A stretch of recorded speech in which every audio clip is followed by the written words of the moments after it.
Buenos días. Hoy quisiera hablar un poco de alquimia, no de la alquimia convencional, del conde de Saint Germain o de Cagliostro o de los viejos de Fulcanelli, los viejos alquimistas, ¿no? Sino quisiera hablar un poco de la alquimia financiera, sobre todo por alguna de las últimas medidas que ha aprobado el gobierno de Pedro Sánchez. Y digo alquimia porque Mervyn King, que fue gobernador del Banco de Inglaterra, publicó hace unos años un libro muy interesante que se llamaba así, El fin de la alquimia, pues reclamando reformas financieras y en la forma de elaborar dinero, en la forma de funcionar de los bancos centrales, para intentar evitar pues, todos los trucos de magia y de alquimia que hacían los banqueros centrales pues, para inflar la cantidad de dinero existente o para modificarla a su gusto. Entonces quería, digamos, una especie de reforma para hacer el dinero más sano. ¿Y por qué digo alquimia? Porque la alquimia, como ustedes saben, intentaba transmutar el mineral, un mineral ruin, en mineral noble. Sobre todo quería hacer oro de un otro metal, de hierro, de cobre o de cualquier metal. Entonces, los viejos alquimistas en sus laboratorios estaban todo el día ensayando fórmulas con todo tipo de instrumentos químicos, ensayaban todo tipo de fórmulas. De hecho, algunos lo consideran los padres de la química moderna o padres indirectos de la química moderna, porque ensayaban, creaban todo tipo de minerales nuevos, mezclas, aleaciones, ensayaban todo tipo de cosas y con todo tipo de conjuros y hechizos y cosas así. O sea, no era muy científica la cosa, pero su intención era noble y transmutar metal, crear oro donde no lo había. Bueno, pues los alquimistas modernos, estoy pensando en el gobierno de Pedro Sánchez, pues son capaces de hacer eso mucho mejor y los viejos alquimistas pues, se descubrirían admirados de los logros que está haciendo el gobierno. Ya hace unos meses, hace un par de meses, pues, se descubrió que habían desviado el dinero de los fondos de resiliencia y de economía circular y verdes hacia el pago puro y duro de pensiones, a través de algún tipo de desvío financiero, a través de algún tipo de artificio contable, desviaron fondos europeos que venían ya de los tiempos del COVID hasta hoy, pues derivaron al pago de la pensión, o sea, derivaron gasto de capital en gasto de consumo corriente. Esto fue con gran escándalo, gran protesta pues, de algunos diputados alemanes que no entendían cómo que el dinero europeo podía ser malgastado así, o sea, que estuvieran pagando impuestos los alemanes, incluso hablando de retrasar sus sistemas retrasar la edad de jubilación en Alemania, mientras el gobierno español pues, pagaba pensiones con dinero que supuestamente era para otros fines. Eso ya fueron las primeras, pero esta semana me llamó la atención la creación del fondo, un fondo soberano español, el Fondo de España Crece, fondo supuestamente dotado que podría movilizar hasta 120.000 millones de euros para dedicar a todo tipo de transformaciones en la economía, pues hacer una economía digital, una economía verde, la economía circular, que tanto les gusta ahora, pero incluso mejorar la capacitación de los trabajadores, incluso fomentar la construcción de viviendas baratas y todo con 120.000 millones de euros. ¿De dónde salen esos 120.000 millones de euros? Aquí está la magia. Aquí está la magia. Ellos tienen 2.800 millones de euros que no gastaron de los fondos europeos, más 10.000 millones en créditos que tampoco gastaron. O sea, es dinero que hay que devolver, pero bueno, opera como crédito. Entonces, como arte de magia, el gobierno de Pedro Sánchez ordenó transferir esos fondos al ICO, Instituto de Crédito Oficial.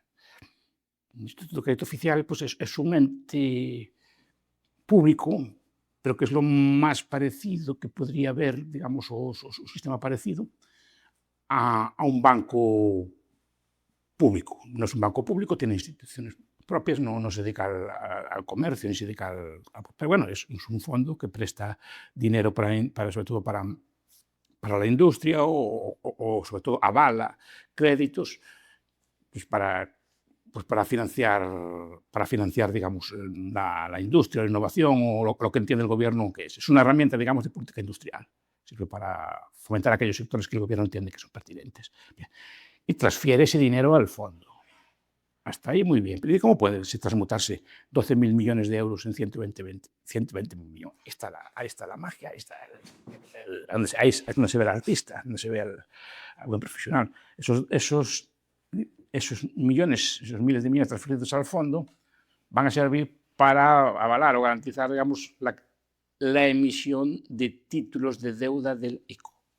El ICO va a emitir títulos de deuda. ¿Y esos millones para qué son? Pues para pagar los intereses de ese crédito. Como ustedes ya explicamos alguna que otra vez, la deuda no se paga nunca. Lo único que se pagan son los intereses de la deuda. Bueno, pues esos millones sirven para pagar los intereses de esa deuda que se puede pedir prestada, que se calcula algo así como en 50 o 60 mil millones de euros, según cómo estén los mercados. Y entonces venderán esos títulos en los mercados de capitales. Dicen que tienen mucho éxito en países como Brasil, que se vende muy bien, o otros mercados emergentes, que se venden esos títulos porque están avalados por el Reino de España y los tienes dinero a cambio de solo pagar los intereses mensuales. Es una maravilla. Y supuestamente son títulos de alta calidad porque dependen del rating del Estado español. Entonces, hasta ahí muy bien. Además, otra cosa, y ahí hay otro juego de ocultación. David Copperfield ocultó la Estatua de la Libertad. En su momento fue uno de los cumbres de la magia moderna. Pues ellos son capaces de esta deuda ocultarla, porque esta deuda no computa como deuda oficial. Digo que son magos como David Copperfield porque no es la única deuda que no computa. El Estado español, aparte de la deuda oficial reconocida, la deuda soberana, tiene un montón de títulos de deuda en forma de avales o compromisos de pago, por ejemplo, para determinados sectores. Lo estamos viendo ahora con el sector de las renovables o con otros sectores como la eléctrica, que también computarían en cualquier balance como deuda, pero efectos DAL no figura. Y la deuda del ICO o de algún tipo de empresa oficial tampoco figura. Entonces hay un montón de deuda que está oculta a la fiscalización normal de las cuentas. Entonces, ahí tenemos deuda pública para gastar, deuda pública que no computa a efectos estadísticos como porcentaje de deuda oficial. O sea, lo que está haciendo el gobierno de Pedro Sánchez es emitir deuda pública común y corriente. La emite el ICO, la emite el Reino de España. Solo que una tiene un tratamiento, digamos, contable y otra tiene otro. Entonces, unas como computan como una carga, como a efectos de déficit y a efectos de cálculo pues de la estabilidad financiera del país, y otro no. Entonces, lo consigue meter por ahí el dinero, se financia con varias decenas de miles de millones de euros y después ese dinero lo gasta. ¿En qué lo gastará? Pues veremos en qué lo gasta. Teóricamente, ya no fue capaz de gastar el dinero, si no, no tendría este remanente. Ya no fue capaz de gastar el dinero que tenía que se le dio de Europa en su momento.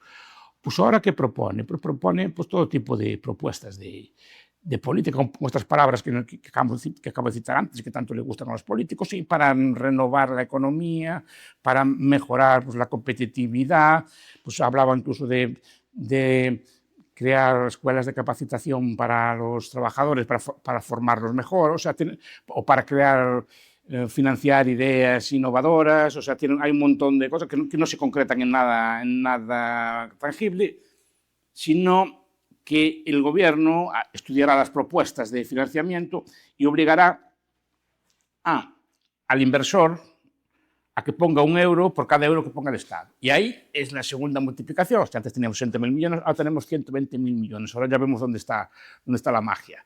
Porque son 120.000 millones movilizados en el sentido de que si se obliga a poner también el inversor privado tantos euros como pones tú, podría hipotéticamente llegar a los 120.000 millones de euros.